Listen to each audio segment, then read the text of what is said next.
தாவேகா அரசு அமைச்சர் சரத், அது என்ன சார் இந்த போதைப் பொருள் விவகாரம் பெரிய அளவில் வெடிச்சிருக்கு? பெரிய லெவலில் வெடிச்சிருக்கா இல்லையா, அது உண்மையா தப்பா அப்படின்றது அரசு தான் விளக்கம் கொடுக்கணும். தாவேக்கால என்னன்னா, மணல் பண்றது, போதையில் கேஸ் மாட்டினது, லாட்ரி வியாபாரம் இது பண்ணது, கட்ட பஞ்சாயத்து பண்ணவங்க, அமலாக்கத்துறையால் தேடப்படுறவங்க, லாட்ரி வியாபாரம் பண்ணுவாங்க. இப்போ இவங்களெல்லாம் வச்சுட்டு தான் இவர் அரசியல் பண்றாரு. ஆனால் இந்த அரசியலுக்கு அவங்க வச்சிருக்க பேர் என்னன்னா தூய அரசியல். தாவேக்கா எந்த ஒரு பிரச்சனையுமே அந்த ஏற்றுக்கிற மனநிலையிலையோ இல்லை ஒத்துக்கிற மனநிலையோ அந்த கட்சி இல்லை. சர்ச்சை இல்லாத அரசா இருக்கணும் அப்படின்றத விஜய் அவர்கள் விரும்பலை. இன்றைய முதலமைச்சர் என்ன நினைக்கிறாருன்னா, 4 பேர் 4 சொன்னா என்ன, அதனால நமக்கு என்ன, நான் என்னோட வசீகரத்தையும் என்னோட கவர்ச்சியும் என்னோட நண்பா நண்பீஸ் குட்டீஸ் குழந்தைஸை வச்சு என்னால் இன்ஸ்டாலையும் ரீல்ஸ்லையுமே இந்த ஆட்சியை வெற்றிகரமாக நடத்த முடியும். நோக்கம் என்பது என்னன்னா, பதில் சொல்லக்கூடாது, அமைச்சர்கள் மீது தார்மீக அடிப்படையில் எப்ப அது மாதிரி விமர்சனம் ஆகுது, நாங்க எங்களை யாரும் குறை சொல்லாதீங்க, ஏன்னா நீங்களாம் மோசமான ஆள், அவ்வளவுதான் பதில். அதனால திமுக ஆட்சியில போதை இல்லையா, அதிமுக ஆட்சியில போதை இல்லையா, கடந்து போனோம் அவ்வளவு. மருத்துவர்களே சொல்றாங்க பேராசிட்டமால குழந்தைகளுக்கு கொடுக்கறது இல்லைன்னு. அமைச்சர் விளக்கம் கொடுத்த காரணத்தினாலேயே இதை கடந்து போவதா சரியா இருக்குமா? ஒரு 4 பேர் இதை மக்களே பொது வெளியில கேட்கறாங்க, இல்ல இந்த மாதிரி வீடியோஸ்லாம் வரும்போது கீழே வண்டையா கேட்கறாங்க அப்படின்னா ஒரு பயம் இருக்கும். மக்கள் விரும்புறாங்க, நம்ம தலைவரை மக்கள் நேசிக்கிறாங்க, விரும்புறாங்க, நமக்கு ஒன்றும் ஆகாது அப்படின்னு அந்த தைரியம் இருக்கும்போது பத்திரிகையாளர்கள் கேட்கிற கேள்விக்கோ இல்ல விமர்சனம் பண்றவர்களுக்கெல்லாம் அவங்க எதுக்கு நேரம் ஒதுக்கணும்? ஒரு 35 விழுக்காடு விஜய் சார் எது பண்ணாலும் நல்லதுன்னு நம்புறாங்க. எதுவுமே பேசாம நான் அரசியல் ஜெயிச்சேன், அப்படிதான் ஆட்சி நடத்துவேன்னு அந்த தன்மையில உறுதியா இருக்கிறாங்க. தன்மையில உறுதியா இருக்காரு, தெளிவா இருக்காரு. கரூர்ல சம்பவம் நடந்தது, நான் லேட்டா போனது எனக்கு தெரியும். இறந்த செய்தி வந்தப்போ நான் மருத்துவமனை போய் பார்க்கணுன்றது எனக்கும் தோணல, எனக்கும் வரல, நான் ஊரை விட்டு ஓடி வந்துட்டேன். இவ்வளவு நடந்தும் நான் ஜெயிக்கிறேன்னா நான் என்ன பண்ணாலும் இவங்க என்னை ஏத்துக்குவாங்க அப்படின்ற அந்த பக்குவத்துக்கு அவர் வந்துட்டார். ஒரு நாள் ஒண்ணு பண்ணோம், அதை வச்சே ஒரு 20 வருஷம் 15 வருஷத்துக்கு அது வேலிடிட்டி கொடுக்குறாங்க ஜனங்க. வெக்கங்கட்ட மாதிரி இருக்கு, இது மானங்கட்ட பொழப்பா இருக்கு.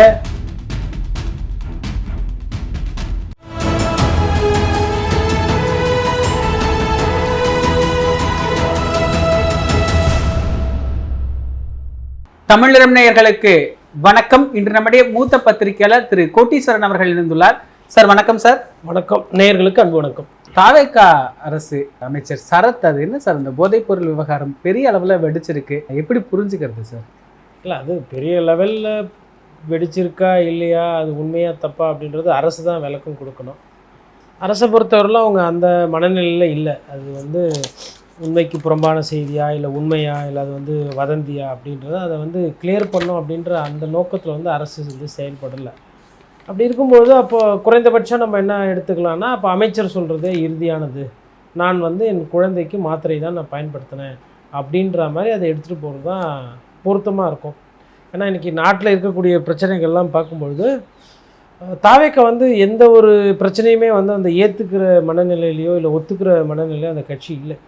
அப்படி இருக்கும்பொழுது நான் இதில் என்ன பார்க்குறேன்னா, மக்கள் சார்ந்த அரசியல் இன்னும் நிறைய அவங்க கவனம் செலுத்த வேண்டியது இருக்குன்றத மாதிரி நான் பார்க்குறேன். அது கண்டிப்பாக அரசியல் கட்சிகள் அதை பெருசு பண்ணுவாங்க. ஏன்னா நீங்கள் அதை பண்ணியிருக்கீங்க. இதே மாதிரி பாட்டிலுக்கு 10 ரூபான்னு நீங்கள் பாட்டெலாம் பாடிருக்கீங்க. அப்போ 10 ரூபான்னு பாட்டிலுக்கு பாடும்போது அது திருப்பி வராமல் போகுமா? நம்ம மற்றவங்களுக்கு செய்கிறது அது ஒரு லெவலில் நமக்கு அது திருப்பி வரும். அதனால் இந்த சர்ச்சை என்பது இது தொடரும். மற்றபடி சர்ச்சை இல்லாத அரசாக இருக்கணும் அப்படின்றத விஜய் அவர்கள் விரும்பலை. இன்றைய முதலமைச்சர் என்ன நினைக்கிறாருன்னா, 4 பேர் 4 சொன்னால் என்ன, அதனால் நமக்கு என்ன, நான் என்னோட வசீகரத்தையும் என்னோட கவர்ச்சியும் என்னோட நண்பா நண்பீஸ் குட்டீஸ் குழந்தைஸை வச்சு என்னால் இன்ஸ்டாலையும் ரீல்ஸ்லையுமே இந்த ஆட்சியை வெற்றிகரமாக நடத்த முடியும், தேவைப்பட்டால் இன்னொரு தேர்தலையும் ரீல்ஸை போட்டு வெற்றி பெற முடியும், அதனால் நான் அதை பற்றி கடந்து போகணுன்ற மனநிலையில் இருக்கிறாங்க. ஆனால் அவங்க கடந்து போவாங்க, அதை பற்றி எதுவும் பேசாமல் கொள்ளாமல் இருப்பாங்க. இப்போது மற்ற பிரச்சனைகள்லாம் வருது இல்லைங்களா, இப்போ மற்ற கட்சியிலேருந்து எல்லாம் விலகுறாங்க போகிறாங்க, வேறு சில விஷயங்கள், இப்போது வைகோ அவர்கள்லாம் கூட ஒரு சில விஷயங்கள் இதெல்லாம் செய்தியில் இதெல்லாம் அது மங்கடிக்கப்படும். அது ஒரு சிஸ்டமேட்டிக்காக அதை பேசு பொருள் ஆகாமல் அது கொஞ்சம் நாளாக போயிட்டோன்னா அது ஒரு நியூ நார்மல் ஆகிடுவாங்க. யார் தான் மாத்திரையை வச்சு இந்த மாதிரி குழந்தைக்கு கொடுக்கல, ஃப்ரெண்ட்ஸ் நான் கூட பாருங்கள் எங்கள் வீட்டில் என் குழந்தைக்கு இப்படி தான் மாத்திரையை நான் கிரெடிட் கார்டை வச்சு நசுக்கிறேன் அப்படின்ற மாதிரி அப்படி ஒரு 10 இன்ஸ்டா டெய்லி போட்டு அது மறக்கடிச்சிடுவாங்க. இப்போ அதுக்கு திமுக போராட்டம் பண்ணி சொல்லி அவங்க கேட்டால் 5 நாளுக்கு முன்னாடி சொல்லணும், 6 நாளுக்கு முன்னாடி சொல்லணும். எப்படி அப்படின்னா அப்போ நோக்கம் என்பது என்னென்னா, பதில் சொல்லக்கூடாது, அமைச்சர்கள் மீது தார்மீக அடிப்படையில் எப்போ அது மாதிரி விமர்சனம் ஆகுது, நீங்கள் உங்களை டெஸ்ட்டுக்கெல்லாம் உட்படுத்தி கொண்டு நீங்கள் வந்து க்ளீனான ஒரு ஆள் நீங்கள் காட்டிட்டு வாங்க அப்படின்ற அந்த மாதிரி விஷயங்கள். அதாவது கம்யூனிஸ்ட் கட்சியிலலாம் பார்த்திங்கன்னா இப்போ கட்சியோட நிதியை யாருன்னா தொட்டுட்டாங்க இல்லை கையாண்டுட்டாங்கன்னா அவங்க என்ன பண்ணுவாங்கன்னா ஃபஸ்ட்டு பதவி விலங்குங்க, நீங்கள் வந்து அப்பற்பற்கற்றவர், நீங்கள் வந்து மற்ற விஷயம் நீங்கள் எதுவும் செய்யலை, தவறு செய்யலை, நீங்கள் நிரூபிச்சுட்டு நீங்கள் வந்துக்கங்க அப்படின்ற மாதிரி பண்ணுவாங்க. பட் இப்போ தாவேக்காவை பொறுத்தவரைக்கும் அந்த மனநிலை இல்லை.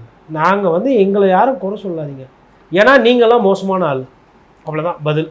அதனால் திமுக ஆட்சியில் போதை இல்லையா, அதிமுக ஆட்சியில் போதை வந்து இல்லையா, அவ்வளோதான் அப்படின்ற மாதிரி கடந்து அடுத்த விஷயத்துக்கு போயிடும், கடந்து போகணும், அவ்வளோதான். இது எப்படி சார் ஒரு அமைச்சர் இவ்வளவு குற்றச்சாட்டு, இது பெரிய அளவில் குற்றச்சாட்டு, நிறைய பேர் இப்போ மருத்துவர்களே சொல்கிறாங்க பேராசிட்டமலை குழந்தைகளுக்கு கொடுக்கறது இல்லைன்னு.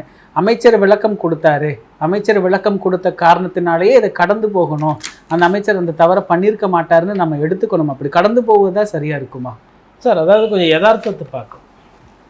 மக்கள் வந்து அவங்களுக்கு உண்டான தலைவர்கள் வந்து நேர்மையாக இருக்கணும், நியாயமாக இருக்கணும், கண்ணியமாக இருக்கணுன்றதெல்லாம் பார்க்குறதில்ல. அவர்களுக்கு உண்டான தலைவர்கள் வந்து ஒரு மாற்றாக இருந்து மாற்று பேசினாவோ இல்லை கவர்ச்சியாக இருந்தால் போதும்னு நினைக்கிறாங்க. அப்போ மக்களுக்கே அந்த ஒரு எண்ணோட்டமோ ஒரு ஆசையோ அப்படி பெருசாக இல்லை அப்படின்னும்பொழுது, இப்போது இது வந்து ஒரு 4 பேர் இதை வந்து மக்களே வந்து பொது வெளியில் கேட்குறாங்க, இல்லை இந்த மாதிரி வீடியோஸ்லாம் வரும்போது கீழே வந்து வண்டியாக கேட்குறாங்க அப்படின்னா ஒரு பயம் இருக்கும். மக்கள் நம்மளை பார்க்குறாங்க, நம்ம இந்த மாதிரி அல்பத்தனமான கேவலமான அரசியல் பண்ணால் மக்கள் நம்மளை கேள்வி கேட்பாங்க, மக்கள் நம்மளை தண்டிச்சிருவாங்கன்னு அந்த பயம் இருக்கும். மக்கள் விரும்புகிறாங்க, நம்ம தலைவரை மக்கள் நேசிக்கிறாங்க, விரும்புகிறாங்க, நமக்கு ஒன்றும் ஆகாது அப்படின்னு அந்த தைரியம் இருக்கும்போது பத்திரிகையாளர்கள் கேட்குற கேள்விக்கோ இல்லை விமர்சனம் பண்ணுறவர்களுக்கெல்லாம் அவங்க எதுக்கு நேரம் ஒதுக்கணும்? நீங்களாம் எனக்கு கேள்வியில் பத்திரிகையாளர் சந்திப்பாக நான் ஒரு 4 பத்திரிகையாளர் இருக்காங்க, அவங்க இருந்தால் போதும், நீங்களாம் வெளில போயிட்டே இருங்க, நீ விமர்சனம் பண்ணால் பண்ணிக்கோ, விமர்சனத்தை மீறி நாங்கள் எப்படி ஜெயிக்கிறோன்னு ஒண்டி வேடிக்கை பாரு, நீ விமர்சனம் பண்ணு, நீ விமர்சனம் பண்ண தான் நாங்கள் வளருவோம், அந்த மனநிலையில் போயிட்டாங்க. அதுதான் யதார்த்தம். அதனால் இது வந்து கடந்து போகிறத தவிர்த்து வேறு பத்திரிகையாளர்களுக்கோ பொதுமக்களுக்கோ வேறு வழி கிடையாது. அதாவது ஒரு 35 விழுக்காடு வந்து விஜய் சார் எது பண்ணாலும் நல்லதுன்னு நம்புகிறாங்க. அப்போ அதுதான் ஒரு பேசு பொருளாக இருக்கும். அதனால் வந்து இதெல்லாம் நியூ நார்மல் ஆகிடும். இனிமேல்ட்டு வந்து நீங்கள் வந்து நைட்டில் அமைச்சரை போய் பார்க்கணும் கொள்ளணும்னா கூட அமைச்சர் வந்து இப்போ பாருங்க, நேற்று வந்து ஏதோ ஒரு தனியார் விழாவில் வந்து அமைச்சர் பங்கு பெறுறாரு, அதில் வந்து குட்டப்பாவாடெல்லாம் போட்டு குத்தாட்டம் ஆடிக்கிட்டு இருக்கிறாங்க. அமைச்சர் கலந்துக்கிற ஒரு நிகழ்ச்சியில் கோயம்புத்தூர்னு நினைக்கிறேன் இந்த மாதிரி வருது, இந்த மாதிரி காட்சிலாம் வருது. அப்போது இந்த மாதிரி நேரத்தில் வந்து கடந்த கால முதலமைச்சர்கள் காலத்தில் இப்படியெல்லாம் வந்தது கிடையாது. அதாவது என்ன வித்தியாசம்னா, முன்னாடி இருந்தவங்களும் இந்த மாதிரி தனிப்பட்ட வாழ்க்கை மோசமான விஷயங்கள்லாம் இருந்திருக்கு. இங்கே யாரும் வந்து யோகி சிகாமணி இவர் புனிதர், இவர் சர்ப்பில் போட்டு குளிக்கிறாரு, இவர் அம்மாம் சர்ப்பில் போட்டு நேர்மை அப்படிலாம் இல்லை. முன்னாடி வந்து ஒரு பயம் இருந்துச்சு. அம்மையார் ஜெயலலிதா காலத்தில் இதெல்லாம் வந்து தெரிய வந்துச்சுன்னா நம்ம பதவி விட்டு நீக்கிடுவாங்க அப்படின்னு. அதே மாதிரி பொதுவெளியில் ஒரு விஷயம் ஓப்பனாக வந்துருச்சுன்னா நமக்கு வந்து அது சிக்கலாக போயிடும். இப்போ பொன்முடிக்கு வந்து பதவி வந்து அமைச்சர் பதவி பறிக்கப்பட்டது. காரணம் என்னென்னா, அவர் அந்த ஓசி பஸ்ஸுன்னு ஒரு சில வார்த்தைகள் விட்டார், ஒரு சில பேச்செல்லாம் வந்து கண்ணிய குறைவாக இருந்தது. அதேமாதிரி ஆசா ஒரு சில நேரத்தில் பேசின போது இது மாதிரி பேசாதீங்கன்னு சொல்லி கூப்பிட்டு கண்டித்து ஒரு 3 மாதம் பேசக்கூடாதுன்னெலாம் சொல்லியிருந்தாங்க. அப்போது அதேமாதிரி அதிமுகவில் ஒரு சில அமைச்சர்கள் பதவியெல்லாம் எடுக்கப்பட்டிருக்கு, கண்ணிய குறைவாக நடந்துக்கிறாங்க, இல்லை ஒரு விஷயம் சமூக வளர்த்துனா. தாவேக்கா வந்து அதுக்கு வந்து அப்பாட், அதாவது தாவேக்கா வந்து இந்த மாதிரி விஷயங்கள் தாவேக்காவை பாதிக்காதுன்னு அவங்க நம்புகிறாங்க. அது இருக்கிறதுனால அவங்க வந்து அதை கடந்து தான் போவாங்க. அது வந்து தடுத்து நிப்பாட்டுற சக்தி இன்றைக்கி இருக்கக்கூடிய கட்சிகளுக்கோ இல்லை மக்களுக்கு அதை பற்றி என்ன கிடையாது. மக்களுக்கு வந்து என்ன யார் தான் பண்ணல, அதனால் ஓகே குத்தாட்டம் தானே, அது வந்து ஒரு தேசிய கீதம் மாதிரி அவங்க நினச்சிக்கிட்டு என்னடா இது அடுத்த தலைமுறை இப்படி போகுது அப்படின்ற மாதிரி இல்லை. நிறைய பேர் அதை விரும்புகிறாங்க. இப்போ என் மகன் வந்து அந்த அந்த அந்த பாடல்கள்லாம் வீட்லேயே ஆடணும், அதில் ரீல்ஸ் போடணும், அப்போ அந்த மனநிலை வருது இல்லையா. இது என்ன ஒரு தரமற்ற ஒரு வார்த்தையாக இருக்குது, தரமற்ற ஒரு பாட்டாக இருக்குது. இப்போ ஆபாசமான கதைகள் இருக்குது. அதாவது ஆபாசம்னா காட்சியில் ஒண்டி ஆபாசம் இல்லை, கதையிலேயே ஆபாசம் இருக்குது. யாருக்கோ ஒரு குழந்தை பிறகுது, அந்த குழந்தைக்கு வந்து கிட்ட இருந்து எல்லாம் பார்த்து அந்த பொண்ணையும் பார்த்துக்கிட்டு அந்த குடும்பத்தையும் பார்த்து அவனையும் பார்த்துக்கிட்டு அப்படி ஒரு அற்புதமான காவியம்லாம் சிறப்பாக ஓடுற காலம் இது. ஏன்னா இது வெக்கங்கெட்ட மாதிரி இருக்குது, இது மானங்கெட்ட பொழப்பாக இருக்கே. ஒருத்தர் ஒரு பெண்மணியை வந்து பழகிறாரு, கர்ப்பமாக்குறாருன்னா அந்த ஃபெலோ தான் வந்து அதை பார்த்துக்கணும். அதை பார்த்துக்கிறதுக்கு இன்னொரு ஃபெலோ வரான், அது ஒரு கதை, அதை வைத்து அருமையாக அந்த படம் ஓடுது, அதை ரசிக்கிற ஒரு கூட்டம் இருக்குது. அப்போ பப்ளிக்கோட டேஸ்ட்டு எண்ணோட்டம் எல்லாமே வந்து கொஞ்சம், அதாவது இதுக்கு வந்து பப்ளிக்கை நம்ம குறை சொல்லக்கூடாது, இதை கொஞ்சம் கொஞ்சமாக நீங்கள் அதை கொடுத்து நார்மலைஸ் பண்ணி இந்த கலாச்சாரம் மாண்பு கீன் பண்ணுறதா நாசமாக போச்சு. இப்போது கடந்த காலத்தில் படங்கள் வந்திருக்குது. இப்போ உதாரணத்துக்கு இப்போ காலம் சென்ற ஐயா பாக்யராஜ் வந்து அந்த நாட்களில் கடைசியாக சொல்லிட்டு போவார், இதுதான் சார் கலாச்சாரம், இதுதான் என்னோட காதலி உங்கள் மனைவி எவ்வளோ, உங்கள் மனைவி ஒரு நாளும் பச்சை என்ற காதலி ஆக முடியாதுன்ற மாதிரி சொல்லிட்டு அப்படியே கௌரவமாக போகிற மாதிரி இருக்கும். இன்றைக்கி அப்படிலாம் இல்லை. இன்றைக்கி வர படத்தினுடைய தன்மையே வேறு. 10 வருஷத்துக்கு ஒரு வாட்டி ரொட்டேஷன் மாதிரி போயிட்டுருது. அந்த மாதிரி அப்படி போகும்போது தனி மனித வாழ்க்கை, தனி மனித விஷயங்களை அப்படி போகும்போது நீ அரசியலை ஒண்டி நேர்மையாக நியாயமாக பொதுமக்கள் பார்க்குறாங்கன்ற பார்வை இல்லைன்னா இந்த நேரம் வந்து இப்போ இதே திமுகலையோ இல்லை அதிமுகலையோ இந்த மாதிரி ஒரு வீடியோ வருதுன்னு வச்சுக்கோங்களேன், அதெல்லாம் வந்து இன்னும் கழுவி ஊற்றிருப்பாங்க, கேட்டிருப்பாங்க. பட் விஜய் அவர்கள் மீது இருக்கக்கூடிய அந்த பாசம் வந்து அந்த கண்ணை மறைக்குது. அதுதான் அங்கே யதார்த்தம். எதுவுமே பேசல சார் இது தொடர்பாக. நீங்கள் சொன்ன மாதிரி நம்மளும் கடந்து போகணும், அவங்களும் இதை கடந்து தான் போகிறாங்க. இப்போ செந்தில் பாலாஜி விஷயத்தில் கூட அவர் உடனடியாக பதவி விலகணும் அப்படின்னு பெரிய அளவில் வழுக்கும் ஒரு கோரிக்கையாக இல்லை ஒரு பிரச்சாரமாக மேற்கொண்டவர் முதல்வர் விஜய். ஒரு தார்மீக பொறுப்பு இருக்குது. ஒரு எதுவுமே பேசாமல் நான் அரசியல் செஞ்சிருவேன்னு உறுதியாக இருக்கிறாரு. அப்படி தான் நான் ஜெயித்தேன், அப்படி தான் ஆட்சி நடத்துவேன்னு அந்த தன்மையில் உறுதியாக இருக்கிறாங்களா சார்? தன்மையில் உறுதியாக இருக்கார், தெளிவாக இருக்கார். எந்த அளவுக்கு தெளிவுனா, அதாவது கரூரில் சம்பவம் நடந்தது, நான் லேட்டாக போனது எனக்கு தெரியும். நான் வந்து வண்டிக்குள்ளே கம்ஃபர்டபுளாக தான் இருந்தேன். வண்டிக்கு வெளியில் வந்து ஜனங்க நின்னாங்க, கஷ்டப்பட்டாங்க, அவங்களுக்குள்ளே இறந்த செய்தி வந்தப்போ நான் மருத்துவமனை போய் பார்க்கணுன்றது எனக்கும் தோணலை, எனக்கும் வரல. நான் ஊரை விட்டு ஓடி வந்துட்டேன். இவ்வளவு நடந்தும் நான் ஜெயிக்கிறேன்னா நான் என்ன பண்ணாலும் இவங்க என்னை ஏற்றுக்குருவாங்க அப்படின்ற அந்த பக்குவத்துக்கு அவர் வந்துட்டார். ஒன்று, நான் வந்து ஒரு வேட்பாளர் போடணும், நான் அவங்களுக்கு பிரச்சாரம் பண்ணணும், அவங்க வேட்பாளர் நல்ல வேட்பாளராக இருக்கணும் அப்படின்றதெல்லாம் இல்லை. ஸோ அதையும் வந்து ஜனங்க கடந்து போகிறாங்க. இப்போ சாதி மத பணம் இதெல்லாம் வந்து என்கிட்ட எதிர்பார்க்கல, இதையும் மீறி மக்கள் ஓட்டு போட்டிருக்காங்கன்னும்போது சிட்டிங் ஆன பெடஸ்டல். அவர் அந்த இடத்த விட்டு நான் எதுக்கு இறங்கி வரேன், நான் எதுவுமே உழைக்காமலே எனக்கு இதெல்லாம் வந்துச்சு, நான் இதுக்கப்புறம் எதுக்கு இதெல்லாம் வந்து பேசணும். இப்போது நான் உழைச்சது எப்போது, நீட் தேர்வில் சகோதரி அனிதா இறந்தப்போ நான் போனேன். அந்த ஒன்றுத்தை வச்சே 20 வருஷத்துக்கு நான் நீட்டை பற்றி பேசிக்கிட்டு இருப்பேன். அதுக்கப்புறமா நடக்கிற குழந்தைகள் மரணிக்கிறாங்களே, இது சோகமாக இருக்கே, இது ஒரு முதலமைச்சராகவும் நம்ம எதுவும் பண்ண முடியல, ஒரு கட்சி தலைவராகவும் அதுக்கப்புறம் நம்ம எதுவுமே பண்ணலையே அப்படின்றதுலாம் இல்லை. அன்றைக்கி ஒரு நாள் பண்ணோம், அது போதும். நாகப்பட்டினத்தில் ஒரு நாள் ஈழ பிரச்சனைக்காக போய் பேசணும், அது ஒரு நாள் போதும். அது மாதிரி ஒரு நாள் ஒன்று பண்ணோம், அதை வச்சே ஒரு 20 வருஷம் 15 வருஷத்துக்கு அது வேலிடிட்டி கொடுக்குறாங்க ஜனங்க. போதும், அதை வைத்து போட்டுக்கலாம். இப்போ என் கூட யாருன்னா ஒருத்தர் செல்ஃபி எடுத்துட்டாங்க அப்படின்னா, ஃபோட்டோ எடுத்துட்டாங்க அப்படின்னா, அவன் சாவர மட்டும் என் கூட தான் ஓட்டு போடுவாங்க அப்படின்ற மாதிரி ஒரு ஒரு ஃபாலோ, ஒரு குரூப், ஒரு கல்ட்டு ஃபார்மேஷன்.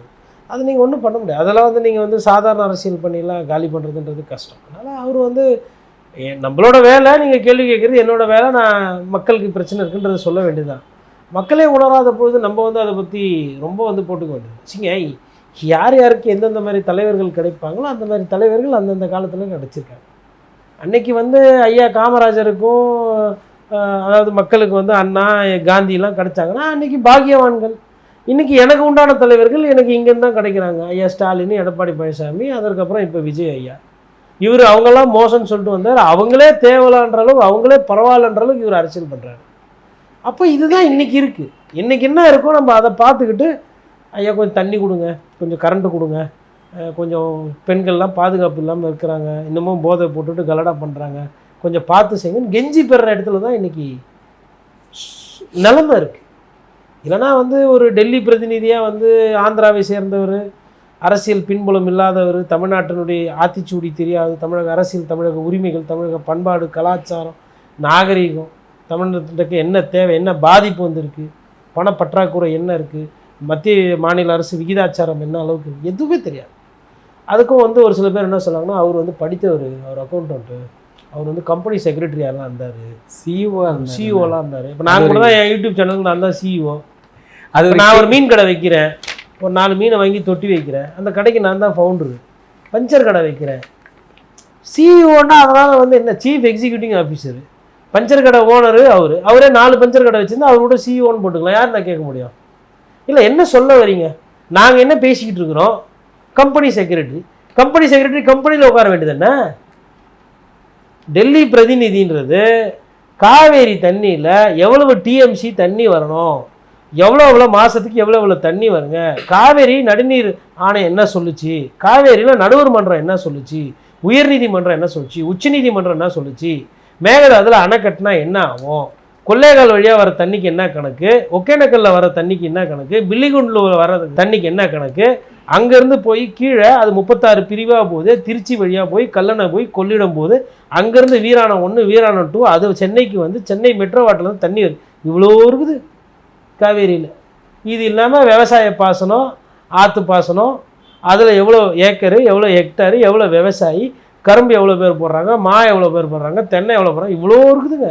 கிட்டத்தட்ட ஒரு 15 20 லட்சம் விவசாய குடும்பங்கள் அதை நம்பி இருக்கு. விவசாய கூலிகள் அதேமாதிரி ஒரு 20 லட்சம் பேர் இருப்பாங்க. எப்படி பார்த்தாலும் 20 மாவட்டத்தோட பிரச்சனை. இப்போ இது ஒரு எடுத்துக்காட்டு.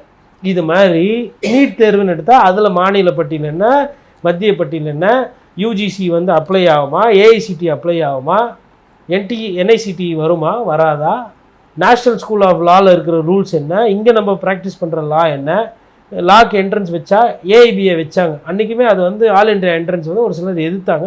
அப்புறம் வேறு வழி இல்லாமல் அதை ரெகுலரைஸ் பண்ணிட்டாங்க. இந்த மாதிரி இன்னும் எத்தனை கோர்ஸில் நீங்கள் இதெல்லாம் பண்ண போகிறீங்க? இப்போ மாநிலத்துக்கு கல்வி பட்டியல் மாநிலத்தில் இருக்கணுமா மத்தியத்தில் இருக்கணுமா? இப்போ இன்றைக்கி வந்து ஆர்கன் டொனேஷன் வந்து மாநில அரசே பண்ணுது, நாளைக்கு அதையே மத்திய அரசு எடுத்துக்குது. எங்கே எந்த விபத்து நடந்தாலும் நாங்கள் ஒரு ரெஜிஸ்ட்ரி வச்சுருப்போம். இப்போது உதாரணத்துக்கு இவங்களுக்குலாம் எடுத்துக்காட்டு சொன்னால் தான் கொஞ்சம் புரியும் மக்களுக்கு.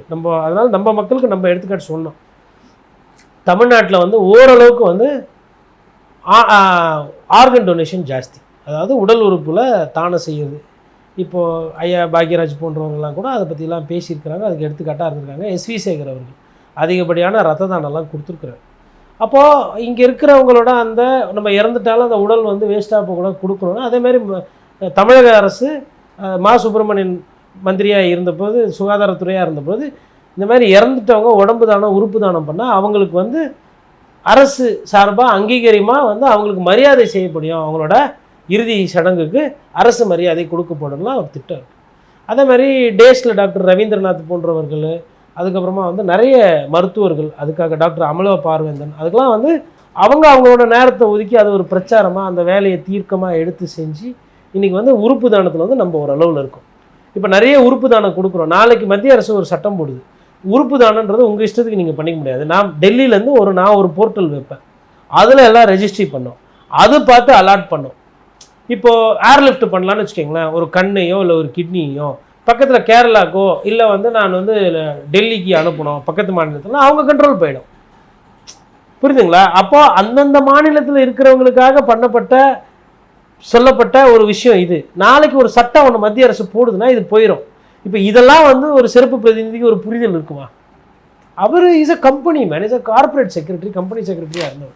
Maybe or CEO of a great company, maybe a best film producer. That doesn't makes him fit under the principles of being a Delhi representative. அப்போ உங்களுக்கு யார் பிடிக்குதோ, உங்களுக்கு யார் வேணும், அவங்களெல்லாம் நீங்கள் போட்டு. அதில் ஒரு விளக்க வீடியோ சார், அவர் செய்தி தொடர்பாளர் ஒரு தனியார் யூடியூப் சேனலுக்கு கொடுத்துருந்தார், நான் காலையில் பார்த்துக்கிட்டு இருந்தேன்.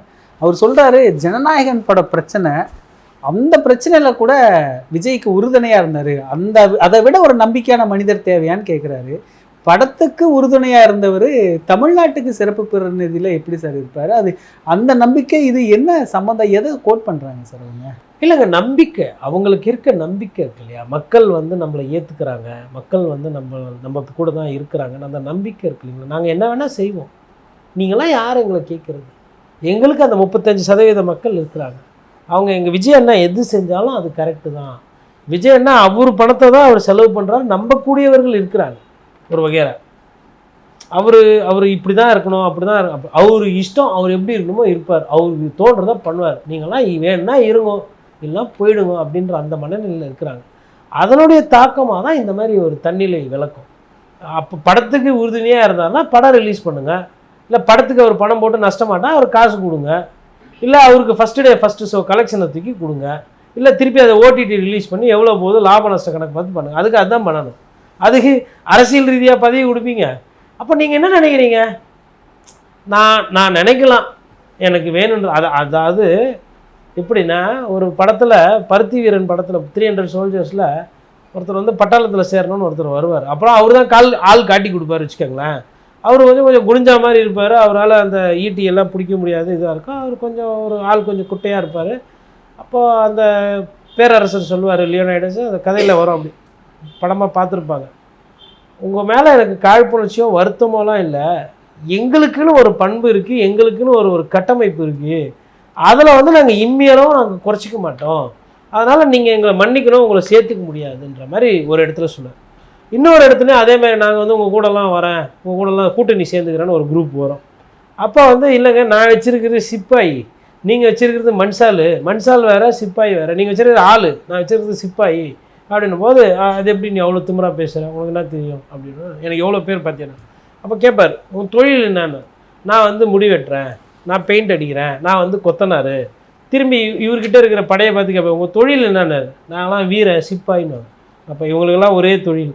ஆனால் இப்போ தாவேக்கால் என்னென்னா, உங்கள் தொழில் என்னென்னா மணல் பண்ணுறது, போதையில் கேஸ் மாட்டினது, லாட்ரி வியாபாரம் இது பண்ணது, அதுக்கப்புறமா கட்ட பஞ்சாயத்து பண்ணவங்க, அதுக்கப்புறம் அமலாக்கத்துறையால் தேடப்படுறவங்க, லாட்ரி வியாபாரம் பண்ணுறவங்க. இப்போ இவங்களெல்லாம் வச்சுக்கிட்டு தான் இவர் வந்து அரசியல் பண்ணுறாரு. ஆனால் இந்த அரசியலுக்கு அவங்க வச்சிருக்க பேர் என்னென்னா தூய அரசியல். நிகழ்கால அரசியல் குறித்து பல தகவல்களை பகிர்ந்து கொண்டதுக்கு நன்றி. இதே போன்று நிகழ்கால அரசியலின் சாரம்சங்களை அரசியல் ஆளுமைகளின் நேர்காணல் வழியே தொடர்ந்து காண தமிழ் நிறம் வலையொலியை சப்ஸ்கிரைப் செய்யுங்கள். தங்களின் மேலான கருத்துக்களை கருத்துளை பெட்டியில் பதிவிடுங்கள். நன்றி, வணக்கம்.